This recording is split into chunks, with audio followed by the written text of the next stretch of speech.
ത്രിയേക ദൈവത്തിന് സ്തുതി. നോമ്പിൻ്റെ 28-ാം ദിനമായ ഇന്ന് സഭയായി ചിന്തിക്കുന്ന ചിന്താവിഷയം എന്നത് ക്രിസ്തുവിൻ്റെ മണവാട്ടി സഭ എന്നുള്ളതാണ്. The bride of Christ. അതിനാധാരമായി വിശുദ്ധ യോഹന്നാൻ എഴുതിയ സുവിശേഷം 3-ാം അധ്യായം 26 മുതൽ 30 വരെയുള്ള വാക്യങ്ങളാണ്. ഇന്നത്തെ ഈ വചനഭാഗം നമ്മെ വലിയൊരു ആത്മീയ സത്യത്തിലേക്ക് നയിക്കുകയാണ്.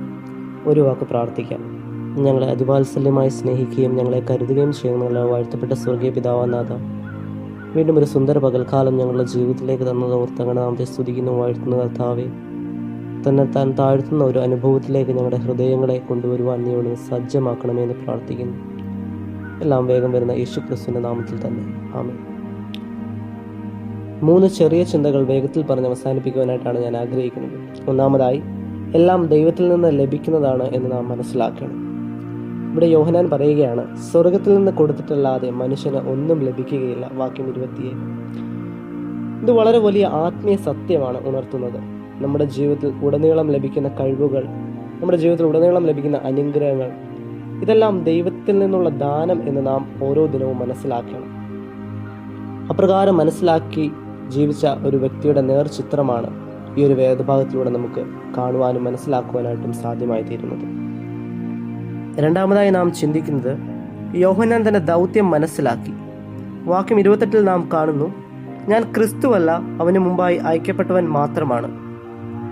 ഇവിടെ നാം യോഹന്നാന്റെ വലിയൊരു വിനയമാണ് ഈ വേദഭാഗത്ത് കാണുവാനായിട്ട് സാധിക്കുന്നത്.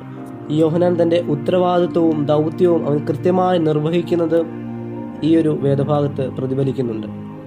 ജനങ്ങളെ ക്രിസ്തുവിനെ പരിചയപ്പെടുത്തുക, ക്രിസ്തുവിലേക്ക് ആളുകളെ സജ്ജമാക്കുക എന്ന നിയോഗം അവൻ തൻ്റെ മഹത്വത്തിനായി ഒരിക്കലും ഉപയോഗിച്ചിരുന്നില്ല. എന്നാൽ ഇന്ന് നാം കാണുന്നത് മനുഷ്യർ ശ്രദ്ധ നേടുവാനായിട്ട് ശ്രമിക്കുകയാണ്. ഞാൻ എന്ന ഭാവം നമ്മെ ഓരോരുത്തരെയും ഭരിക്കുന്നു. പേരും പ്രശസ്തിയും നേടുവാനായിട്ട് മനുഷ്യർ പരക്കം പായുന്ന ഈ ഒരു ലോകത്ത് യോഹന്നാനെ പോലെ നിലകൊള്ളുവാനായിട്ട് നമുക്ക് ഓരോരുത്തർക്കും സാധ്യമായി തീരണം. പലപ്പോഴും നമ്മുടെ ജീവിതത്തിൻ്റെ ലക്ഷ്യം എന്ത് എന്ന് നാം ശാന്തമായി ചിന്തിക്കണം. പലപ്പോഴും ലക്ഷ്യം മറന്നാണ് നാം ഓരോ കാര്യങ്ങളിലും നാം ഇന്ന് ഏർപ്പെടുന്നത്. അപരന്റെ ദുഃഖത്തിൽ പങ്കുകാരാകുവാനായിട്ട് നമുക്ക് ഈ നാളുകളിൽ സാധിക്കണം.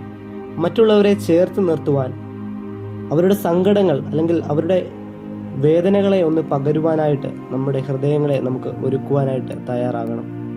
മൂന്നാമതായി ചിന്തിക്കുന്ന ചിന്ത എന്നുള്ളത് മണവാളനും സ്നേഹിതനും എന്നുള്ളതാണ്.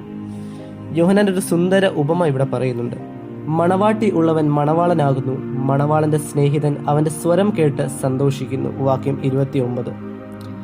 ഇവിടെ മണവാളനായി യേശുക്രിസ്തുവിനെയും അതുപോലെ തന്നെ മണവാട്ടിയായ സഭയെയും സ്നേഹിതനായി യോഹന്നാനെയുമാണ് ഇവിടെ ചിത്രീകരിക്കുന്നത്. ഒരു വിവാഹത്തിൽ മണവാളന്റെ സ്നേഹിതന്റെ ജോലി എന്താണ്?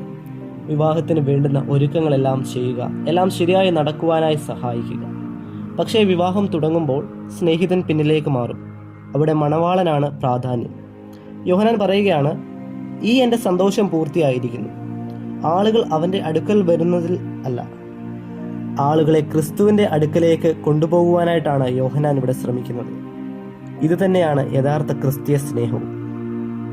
ദൈവസന്നിധിയിൽ തന്നെത്താൻ താഴ്ത്തുന്ന ഒരു അനുഭവത്തിലേക്ക് ഈ നാളുകൾ നമ്മുടെ മനസ്സിനെയും ശരീരത്തെയും ഒരുക്കുവാനായി നമുക്ക് ഇടയായി തീരട്ടെ. ദൈവം നമ്മെ അനുഗ്രഹിക്കട്ടെ.